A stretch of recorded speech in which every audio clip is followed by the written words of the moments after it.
사실 어제는요, 부동산 시장 점검 관계장관 회의라는 게 예정돼 있었습니다. 그래서 저희가 월요일에 주간 스케줄을 쭉 정리해드리면서 수요일쯤 전세대책 발표될 겁니다. 이렇게 말씀드렸죠. 그리고 실제로 국토부도 저희가 섭외를 하고 있는 중이었습니다. 그런데 어제 회의가 취소됐습니다.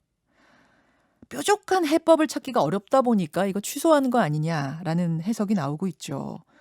여기에 더해서 김현미 국토부 장관은 일산 아파트 5억 이하다 이런 발언으로 지금 일산 주민들이 들고 일어나는 사과를 요구하는 해프닝에까지 휩싸였습니다. 참 부동산 관련 뉴스 하루도 조용할 날이 없죠. 이런 상황을 두고 서울에서만 4선을 한 권영세 의원이 날선 비판을 내놨는데요. 자, 그렇다면 야당은 어떤 대안을 가지고 있는지 오늘 좀 직접 들어보겠습니다. 국민의힘 권영세 의원 연결을 해보죠. 권 의원님 안녕하세요. 예, 안녕하십니까. 권영세 의원입니다. 예, 현 정부의 부동산 정책 어떻게 예, 보고 계십니까? 뭐 낙제점이지요. 아, 원인에 대한 진단을 제대로 못하고 그러다 보니까 그 처방도 이상한 처방이 나온 그래서 실제 부동산 문제를 전혀 해결하지 못하는 그 낙제점 정책이라고 봅니다. C도 아니고 D도 아니고 그냥 낙제예요? 거의 뭐 이거는 F고 사실은 이 담당자를 진즉에 경질하는 게 맞다고 보는데 뭐 이 정부는 그런 거 잘 안 하는 정부니까 그냥 뭐 문제가 있는 장관을 계속해서 끌고 나가고 또 그 장관의 기조가 크게 변하지 않으니까 계속 부동산 시장은 이상하게 변하고 뭐 그야말로 악순환 말 그대로 악순환 상태입니다. 지금 원인을 제대로 짚지 못했다고 말씀을 하셨는데 그러면 예. 이 부동산 정책이 번번이 실패한 핵심 원인은 뭐라고 권 의원님은 생각하세요? 우선 부동산 시장에 네. 부동산 가격 자체가 오르는 거는 그런 뭐 이 무슨 투기 세력에 의한 투기가 문제가 아니라 기본적으로 공급이 부족하다고 부족한 데서 생기는 것이다 이렇게 봐야 합니다. 그리고 이제 뭐 전세 부분이라든지 네. 이런 부분은 그 이제 뭐 원래 경제학자들이 뭐 우리 경제 현안에 대해서 여러 가지 그 뭐 이렇게 의견을 낼 때 네. 제대로 의견의 일치를 보는 예가 없답니다. 거의 뭐 한 5대5 내지는 6대4 정도로 의견들이 갈리는데 경제학자들이 거의 뭐 이 예외 없이 한 뭐 90% 이상이 동의하는 이슈가 뭐냐 하면은 네.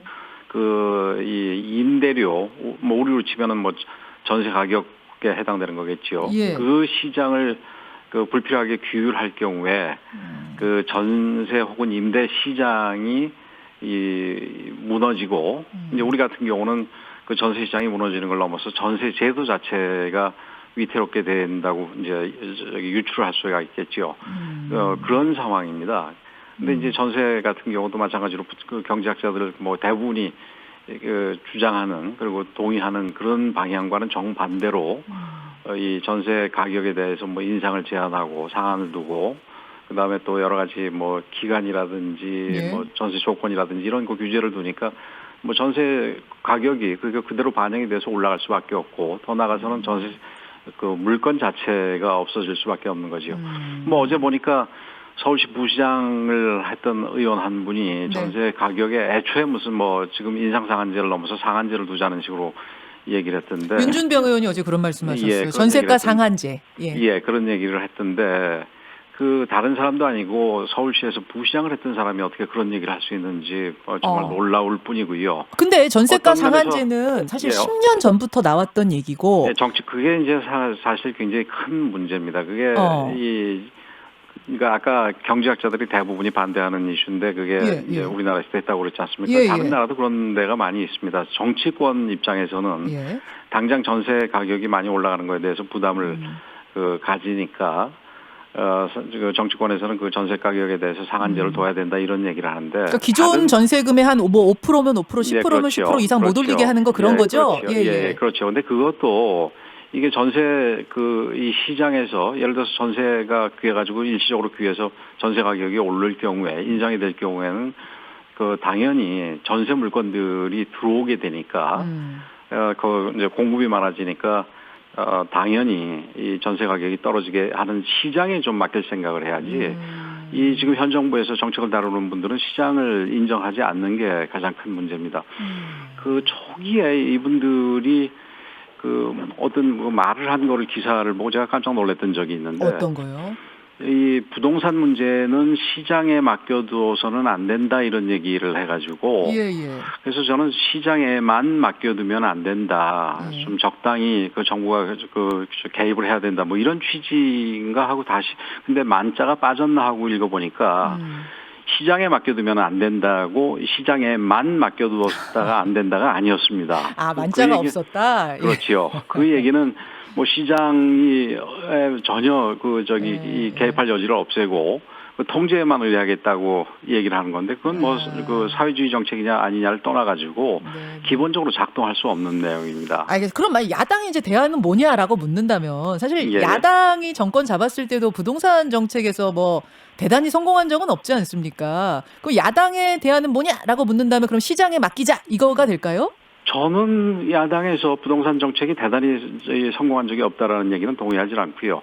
우선 오늘인가요? 그 기사를 보니까 네. 이 정부 들어가지고 그 부동산 인상 폭이 그 이명박 박근혜 정부에 비해서 4배에서 5배 차이, 5배 이상이 인상이 됐다는 얘기를 봤습니다. 예. 부동산 가격이 어느 정도 인상을 하고 부동산이 일시적으로 시장이라는 게 뭐 어떤 때는 풍기 현상이 있다가 어떤 때는 과잉 공급이 됐다 할 수밖에 없는 거 아니겠습니까? 그러면서 조정이 되는 거지요. 네, 그런 일시적인 불만이 있을지 모르지만 이 보수 정권이 있을 때는 부동산 가격이 상당히 안정이 됐었습니다.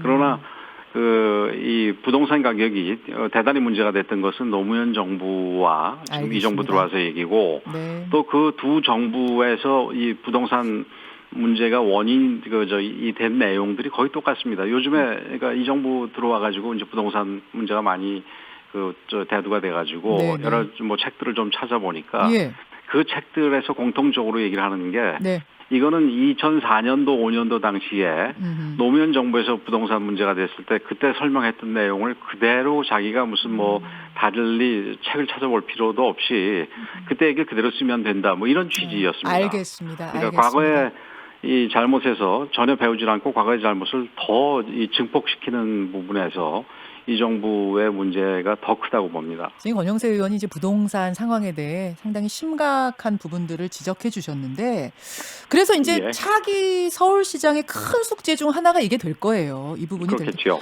사실 부동산 문제가 뭐 서울이 가장 심각하고 서울에서 시작하는 심각하고 또 서울에서 시작하는 측면이 많으니까 그렇죠. 권 의원님도 서울 4선 중진이시다 보니까 출마에 대해 고민을 좀 하고 계십니까?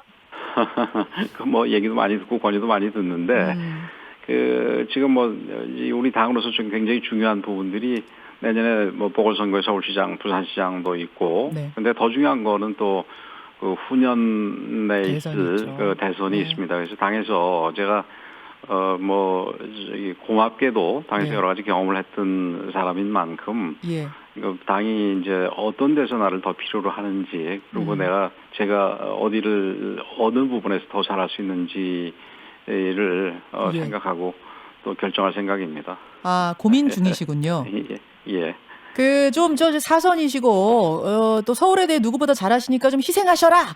이 강하게 압박이 푸시가 들어오면 받아들일 생각도 이쪽으로 당이 만약에 저를 더 필요로 한 부분이 다른 부분에 있다고 생각이 되면은 얼마든지 뭐 다른 일을 할 생각입니다. 그러시군요. 다른 일이라 하면 의원 일 아니고 시장 일 얼마든지 할 생각이다. 그 말씀. 그런 얘기 아니라 뭐 다른 일을 희생을 하라는 게 이제 의원을 던지고 출마하라 이런 얘기로요. 뭐 그렇다면 고민을 그때 가서 해봐야죠. 알겠습니다. 지금 뭐 이제 보궐선거 이기려면 야권이 재편해야 된다. 기득권 내려놓고 새로운 플랫폼에서 뭉치자는 게 안철수 국민의당 대표 의견인데 여기에 대해서 어떻게 생각하세요? 오늘 뭐 부동산 얘기를 주로 하시는 줄 알았더니 뭐 정치적인 얘기를 많이 하다 보니까 또 글로 흘러가네요. 중진이 나오셨으니. 원칙적으로 얘기를 해서 이 야권이 분열되고 혹은 뭐 우파 내지는 보수층이 분열되는 거는 뭐 바람직하지 않은 현상이지요. 그래서 다 뭉치는 건 좋은데 뭉치는 방식이 어떤 식으로 돼야 될지는 그건 별개의 문제라고 봅니다. 이 안철수 뭐 대표라고 불러야 되나요? 대표입니다. 그분이 국민의당 대표입니다. 새로운 당을 만들어서 뭐 새롭게 이 뭉치자 뭐 이런 얘기를 했던데 그 부분에 대해서 저는 좀 비판적입니다. 안철수 대표가 지금 이 정치를 시작한 지 한 10년 가까이 됐는데 네. 그 사이에 당을 뭐 한 5번쯤 만든 걸로 제가 알고 있어요. 예. 그래서 이거는 과거에 그 양김 시대 때는 그게 뭐 새로운 방식일지 모르겠지만 예.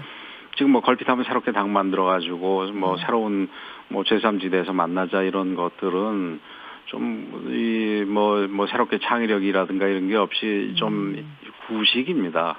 그래서 지금 이거 좀 새로운 모습을 가지고 우리 정치권에 있지 않다가 이제 그 정치권에 들어와가지고 정치의 새로운 이 흐름을 보태줘야 될 예. 사람이 그런 식의 어떤 옛날의 모습을 반복하면서 얘기를 하는 거는 뭐 그렇게 좋아 보이지는 않습니다.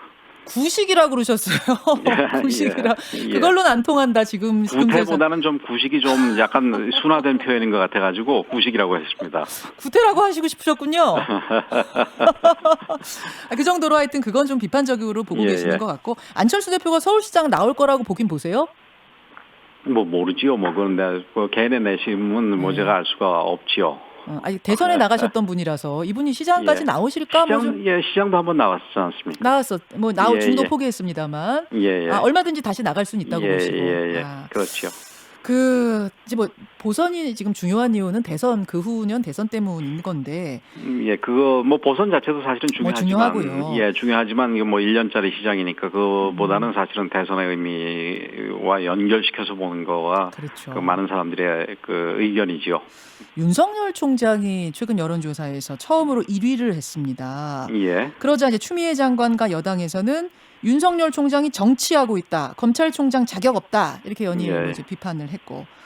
뭐 지금 1위가 아니더라도 지금 상승 추세는 분명하거든요. 어떻게 해석하세요, 이 현상을? 저는 뭐 많은 분들이 얘기하듯이 윤석열 총장은 우리 추미애 장관이 뭐 전적으로 만들어주고 있다고 봅니다. 제가 어느 소위 빅데이터를 통해 가지고 뭐 쉽게 얘기해서 구글 트렌드 같은 내용이지요.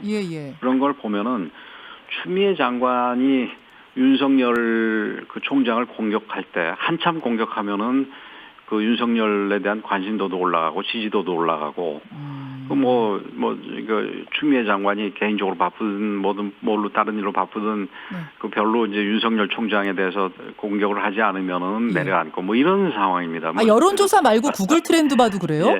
구글 트렌드 봐도 그렇습니다. 그게 되게 인지도가 지지도하고 연결이 되듯이 그러니까 빅데이터를 통해서 많이 논의되는 거하고 또 지지되는 거하고 또 뭐 상관관계가 있는 것 같습니다.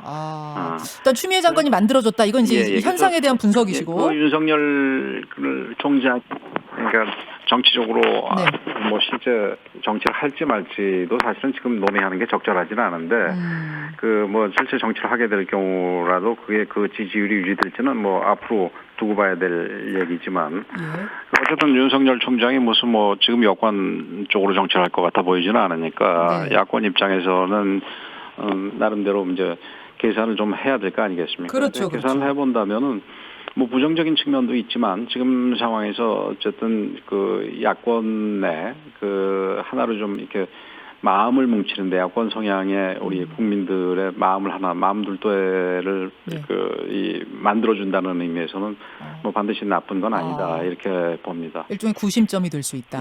그렇지요. 뭐 그게 구심점이라는 게 앞으로 대선 후보까지 이어지는 건 아니라 하더라도 그 지금 현재 나쁠 건 없다. 뭐 그런 점에서 나쁠 건 없다기보다 뭐 그런 부분은 괜찮다 이렇게 생각이 됩니다. 나쁜 부분도 좀 있지요.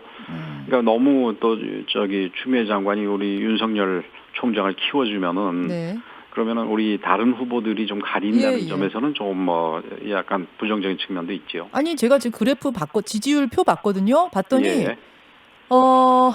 윤석열, 이낙연, 이재명, 뭐 안철수, 홍준표, 안철수, 심상정 이런 순인데 국민의힘 소속 후보가 한 명도 없어요. 이거 어떻게? 이건 좀 당혹스럽지 않으세요? 그 아까 제가 그 나쁠 게 없다가 아니라 나쁜 점도 있다. 그 나쁜 점이 뭐냐면 우리 후보들이 가려진다 이런 부분인데 예, 이게 예. 지금 단기적으로 여론조사에 뭐 한 이틀, 3일, 뭐 길어야 한 2, 3일 걸쳐서 하는 거 아니겠습니까? 네, 그 네. 사이에 무슨 뭐 이 국민의힘 지지층이 크게 늘어나거나 크게 줄어들거나 뭐 이럴 일은 없을 텐데 네.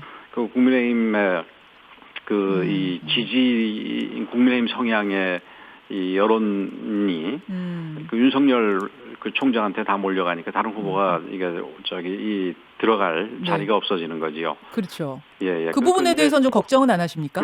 글쎄요. 그 부분에 대해서는 좀 걱정이 걱정이다 되십니까? 이런 말씀인데 지금 이제 뭐 이낙연 후보나 이런 부분에 비해서 우리 후보들은 뭐 좀 이 논의되는 사람들이 멀리 있거나 네. 아니면은 지금 뭐 무관으로 있거나 네, 이러다 네. 보니까 여론의 관심이 아무래도 언론의 이 관심권 내에 네. 이렇게 있지는 않지 않습니까? 뭐 그렇죠. 관심을 두긴 두겠지만 그래도 그 수시로 그 레이더 안에 있어가지고 항상 모습이 보이는 거가 아니니까 그 지금 나타나질 않는데 이제 또 막상 장이 열려서 네. 그분들이 활동을 하기 시작을 하면 조금 달라질 거라고 생각을 합니다. 아, 만약 저 윤석열 총장이 대통령 후보로 나서겠다고 결심하면 국민의힘은 받습니까?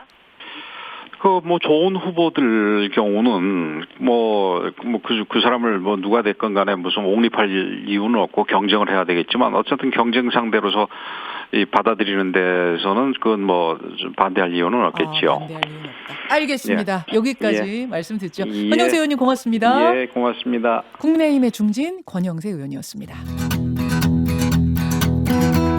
김현정의 뉴스쇼는 청취자 여러분의 참여로 이루어집니다. 트위터, 페이스북, 레인보우 게시판, 그리고 단문 50원, 장문 100원의 유료 문자 샵 1212, 우물정 1212 통해 참여하실 수 있습니다. 김현정의 뉴스쇼, 여러분과 함께 만듭니다.